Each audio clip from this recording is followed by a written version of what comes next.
Dios ha sido bueno, demasiado bueno. Welcome back to the Si Se Puede YouTube channel, or La Yuri Si Se Puede. This is my second official video, and this is gonna be the last video here at this apartment. So I'm gonna miss this place a lot, but my bank account ain't gonna miss this place, cause as y'all know, I live close to the Heights, and this was the most affordable apartment I could find, you know, within my means, that is still pretty nice and still close to everything. So I'm gonna miss this place. I definitely do recommend it for someone who has the budget to continue to like come check it out. But I'm like, yeah, I'm gonna humble myself and we gonna downsize or downgrade. But okay, this time I do have my cafecito, okay? And this video, the main purpose of this video is for me to really explain, you know, and get to go over, I guess, a 1 year wrap of me here in Houston, Texas. So as you know, I moved in, or as you may not know, I moved to Houston in July. So yeah, today's July the 1st. That's when I'm shooting this video. And that's officially basically already a year of me living here in Houston, Texas.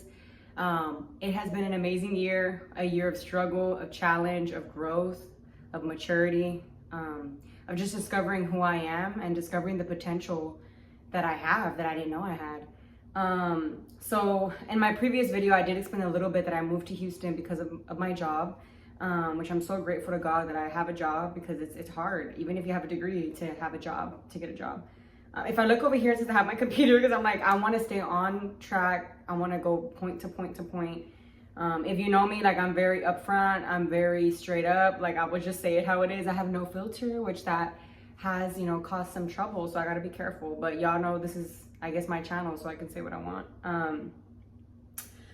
So where do I start? Moving to Houston. So all my besties know that I would always say, like, I'm never gonna move to Houston. Like, I hate the traffic. Even though I was born here, like, I was used to the little towns, like College Station, where I came from, or the Valley. And so I would always visit, though. I would always come visit Houston, Texas, because of my friends. I have a bunch of friends in Pasadena. I have a great friend in Baytown. So, like, I was always here at least once a month. And I enjoyed my time because my friends were here. And so that's when I thought, well, let me just apply, you know, let me see what's out there in Houston. I was definitely ready for a change. I was ready for just a new environment. I was kind of done with the college life. Like, I already had graduated and I wanted something new. I wanted to experience something new. I feel like I was ready for a change. And so I decided to just apply, and it was pretty quick. I got an interview with my job. I did the interview and I got it, and I'm like, all right, let's move. Like, it was a risk. It was a big jump. I like to say this, but I consider Houston, Texas like my New York City, because it's a huge city. And for someone who's not a big city person, it has now become someone that I'm like, y'all can find me in the city because there's always something to do. But I feel like I have a mixture of both. Like, I'm like that little rancherita girl, but I'm also like your little city girl. Like, I have like both that I'm enjoying. And I'm still trying to discover, like, what are you, Rissa? Are you a cowgirl or are you a city girl? And I'm like, can I be both? But yeah, that's pretty much my story of how I got here. I just applied and I jumped and I came. Finding an apartment, that was a challenge too, because you're trying to make sure you're in a good area. You're trying to stay within your means. Obviously, rent is crazy expensive. This is not my first time living like away from home, but this is my first time living in an apartment by myself. So in college, even after college, I lived with roommates. I always had somebody that I lived with. But now that it was literally by myself, I'm gonna tell you the most hardest thing that I faced was definitely loneliness. I know it's something that's real for all of us. We all face it. We all deal with it somehow, some way. And for me, for someone who's such a people person, for someone who loves to be with people and it's considered like an extrovert, like, I really did struggle with loneliness in the beginning. I would really like cry. I would call my friends and I was like, I can't be here by myself. But the Lord really worked through me with that. It's not something that I can admit that I'm no longer lonely, but I felt like I learned how to just enjoy my own company. Like, I learned how to give myself permission to be like, Yarissa, it's okay to go to the coffee shop by yourself. Like, it's okay to go experience something new on your own. Like, you don't have to do everything with someone. And for me, that is a big game changer, because it gave me the confidence to explore things on my own, to not wait for anybody, to truly be independent and just enjoy like the season that I'm in. And so I'm learning how to fuel you know, this idea of like loneliness with trying new things, with pushing myself beyond the limits that I put on myself. So it's definitely a journey, but I can say that I enjoyed my 1 year here by myself, and I'm gonna obviously live another year by myself here in Houston, Texas. But there's so much growth and there's so much maturity that comes with that. I 100% recommend, like I know some people live with parents to save money. I mean, we've done that before too. I say we, is me and my brother. But I never looked back. Like once I like moved out from my parents' home, like I never looked back, and I was like, I'm just gonna keep living on my own. Like I love it. I can wake up early, I can make noise, I can do whatever I want in my place because I don't have to worry about bothering other people. And yeah, so I'm enjoying it. I talked about that. Okay, so my main bullet points for this video was to, number one, take risk. I feel like I was not a risk taker. I was someone that would probably do everything with the least amount of risk. But moving to Houston, that's a risk. I mean, driving on the highway here in Houston is a risk. But I've learned that I want to continue to be a risk taker. Like I want to continue to, you know, strive to pursue my goals. And if I fail, then I fail. So like a fun fact is I was so intrigued by real estate because I was like, oh my gosh, like people told me that I'll be good at it because I talk a lot and that I'm a people person, but it takes so much more than that to be a really good real estate agent. And so I was like, what if I like invest in like Airbnbs? So I signed up for like a training of like almost $2,000 to get a course under my belt to learn how to, you know, invest in Airbnbs and eventually profit from that. I was not successful. Like I did all the schooling for it, the training that I paid for. And then when it actually got to like, you know, doing the work, I kind of backed out and like I tried it and I gave up pretty easily, but I was like, I don't have the power to do this. And so I'm like, at least I tried. You know I put some good money in there, but I tried and I took the risk. And I'm just glad that I did, even though like I wouldn't say I regret it because I put myself through it, you know, like I learned. And now I'm like, okay, I'm gonna be careful what I say yes to, but I'm still making sure that I take risk. So that was one example of me taking risk. And I feel like I'm gonna continue to take risks because I'm like, life really is short, and I'd rather know that I tried it than living with that regret that I never did it. So that's kind of how I live my life. Okay, embracing change. So I feel like I've embraced change in my life literally since day one of my birth, I guess, or I don't even know. Embracing change. I feel like growing up, we're so used to our traditions and our norms, but going to A&M at a very, you know, white cultured or predominantly white school, it pushes you to like embrace change, not just in race, but also in culture and in everything of a person and of a culture. So I was like, I feel like I've been learning to embrace change within diversity in the community. Yeah, I think I don't have to really explain much about that.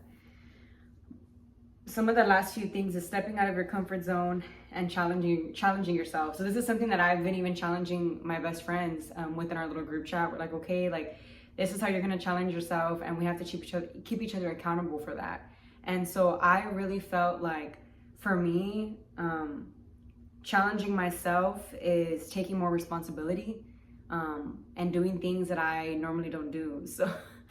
So for example, this YouTube channel, like, yes, homegirl talks a lot, but I do not have the patience to like edit, the patience to make it look cute, to do all that stuff. So for me, that's a challenge. Like I have to sit my butt down and I have to really force myself to do the video editing. But then when I see the final product, I'm like, oh wow, like this is beautiful. You know, this is great. So yeah, I feel like I've been challenging myself in my workouts, in my eating habits, like in my life, just my lifestyle in general. Even in my language, like I literally lost a lot of my Spanish when I went to A&M because I didn't speak it that much. And coming back, now moving to Houston, I feel like I'm speaking it more. And so that is something that challenging myself in the language, like with the music I listen to, like the TV shows that I watch, even though I don't watch TV. If I'm gonna read a Spanish book, like all these different things are examples of challenging myself as far as the language. And then lastly, meeting new people and experiencing new things, which I feel like I've talked a lot about that. Meeting new people, y'all, that was tough. That was tough because I was desperate for a community. I was desperate for a church. And so I did look around, and I ended up going to Lidio, which some of you guys are familiar with Lidio. And I love it there so far. But later on, I'll be moving to Eden because they officially are going to launch this in September. It's a new church that's starting up. And I'm just grateful because I feel like I was able to build relationships this whole year with not a lot of people, but still like certain people that mean so much to me. And I feel like since I'm someone that's big on building relationships, like it's definitely fun for me to like invite someone to go have coffee and just get to know their story and get to know their life and just get to know what season they're in. But meeting new people, it's something that's never ending. Like it's something that I want to continue to do. I want to be better at it, and I want to be more intentional like in my conversations with people. I wanted to transition into my first because there was a lot of firsts for me this year. Some of them are like, you know, those little fun topics like dating and all that stuff. Obviously one of my big ones is living on my own, living solo here in the apartment. That's my first. The first time investing in a personal trainer, that has been probably one of the challenging ones, but one that was worth it. Like I saw how much I could actually push myself in my fitness journey in the gym, even if it's like lifting more weight. My trainer's amazing and she's really pushing me beyond my limits because I give up so easily when it comes to like weights. But she's like, no, give me one more rep, give me one more rep. And I'm like, okay, girl, like I'm really trying. So definitely a personal trainer, 10 out of 10 I recommend if you're a beginner in the gym. So I'm someone that's not into dating apps. I know I'm just going all over the place. I'm someone that's not really big on dating apps because I just feel like I love meeting people naturally, meeting people like in person.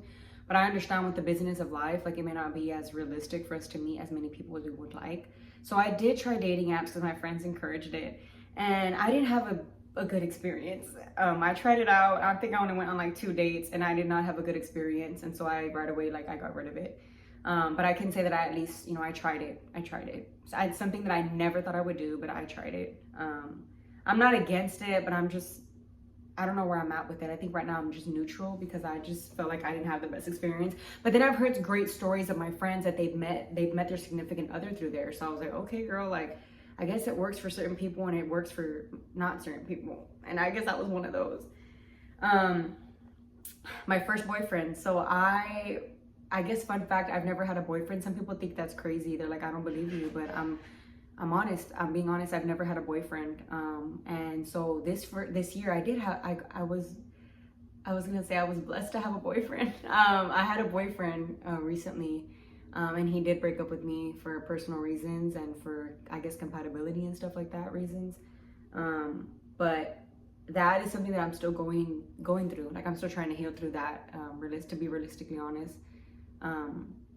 That's not easy. I was like, a heartbreak is not fun. I was like, if I knew this is how bad it was gonna hurt, I was like, I probably would be so scared to get into a relationship. But yeah, that's not easy. I'm still going through it. Like, thank God for a good community and a good friend group. But it's one of those things where I just never thought it was gonna happen. You know, I never thought I was the one that they were gonna break up with me. But I guess that's my first. There's a first right there. First boyfriend, first breakup. I was like, a la chochis. Like, we literally got everything on un jalón. Like, in 1 year, I experienced everything. First time trying Escapade. So Escapade, it's like a Mexican dancing place. I went there like 2 times and it was fun because like I really wanted to learn the norteña dancing. Like I love my norteños songs, like I'm all about it, and so I really wanted to learn how to dance. And the way you learn is you get in there and you do it, and so you learn. And so I went there and I was like, all right, this is definitely out of my comfort zone, but I put on the boots and I'm like, we zapateated and we learned. And so I like it. I like the norteña dancing. I don't think I'm gonna go back to Escapade, but yeah. First time starting my own scholarship. That's the whole purpose of me even starting this YouTube channel. It really pushed me to do this. I don't really got to say much about that, but let's just say I have a lot of great things coming forward or moving forward with that. And I'm just hoping that, you know, the Lord will bless it if he would like, and that it would proceed, you know, that it's going to grow and that it's going to blow up and it's going to be for a good cause to give back to our students. Starting a book club. So I started a book club with my friends. That was fun. We were reading, I think we went over like 2 different books that we read, and it was really good. We would meet up every week and talk about it. It's kind of like little mini like Bible study, but it really is, we're able to share about your life and what you're going through. So I really like that. I feel like it brought us closer. First time starting the Hot Girls Walk, that was something out of, I don't know what was I thinking, but like it was in January, and I was like, it would be so cool if I just start like a hot girl walk, because I love meeting new people and I love to walk. Like I literally go every Saturday, so I'm like, might as well let's start something. And from there, like you know, several girls came and were able to participate. I am going to start that up soon once the school year starts, but that's something that I enjoyed. It was fun. I was like, okay, I never knew. I thought nobody was going to show up, but we had a good amount, like 6 or 10 girls, not students, girls that showed up. So that was really fun. And then my first time traveling to New York City. So that was probably, I don't remember when we went. Was it January? I don't remember, but I went with my best friend and it was so fun. We walked a lot. We literally walked so much, and we ate food. Like we visited all the, you know, the touristy spots. Like it was so the New York City trip was one of the things on my bucket list. And so I'm so glad that I was able to finally experience that. Everybody has to go at least once. It's one of those where at least cross it off your bucket list. I enjoyed it. I loved it. I even won tickets to go see Los Primos del Este, which is my favorite band. But we were not familiar with the area, and we were just too scared to go because our flight was the next day, so we didn't go. But we saw them. Well, we didn't see them, but we won the tickets. So I'm like, I feel so honored. Like I won the tickets. But I know I talk so fast and I went through like everything, like boom, boom, boom, boom. But please bear with me, guys. Like I really am trying to learn this whole YouTube stuff. And it really, I don't even think it's rocket science. Like you just record yourself and you just share from the heart. And I think that really will touch someone, you know? So if you made it this far, because this is literally like, wow, it's kind of long. I just mainly wanted to just continue to share my story. I wanted to encourage you to step out of your comfort zone and learn to take risks, because that's something that nobody can do for us. Like we're the ones that get to try something new. We're the ones that get to, like, you know, invest in ourselves. We're the ones that get to grow by stepping out of our comfort zone. And so I know I sound repetitive, but it really is like a testament of my life. Like everything I put on Instagram, like I know I post so much, for those who stayed this long to watch this video.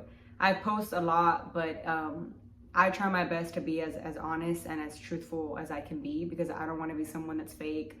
I don't want to be someone that's trying to, you know, just show all the good parts and not show the bad parts. No, like in life, like especially like my life, I've gone through a lot, and I'm going to continue to go through a lot, because that's life. Like you just never know what's going to come your way. But you make the best of it, and I've been learning to really just pursue the Lord. I have to pursue the Lord. Like there's no other way for me to truly have freedom, or for me to truly have healing, if I don't, you know, make sure that God be the center of it all. And so I'm not out there yet, but I am taking the right steps forward, and I'm just gonna continue to be excited about living life, like trying new things and growing in my faith, and being able to do that with my friends and other people who join. But yeah, thank you guys so much for your love and for your support. I realized that I didn't even drink any of this cafe, like nothing. This is the best mug out there. My friend gave it to me, Unstoppable. But yeah, guys, I may even do this video again. I don't even know, but at least I tried, and yes, the lighting was good, that's why. But y'all have a great day. Thank you for staying this long, and just remember that no matter what you do, no matter what you go through, always remember que sí se puede.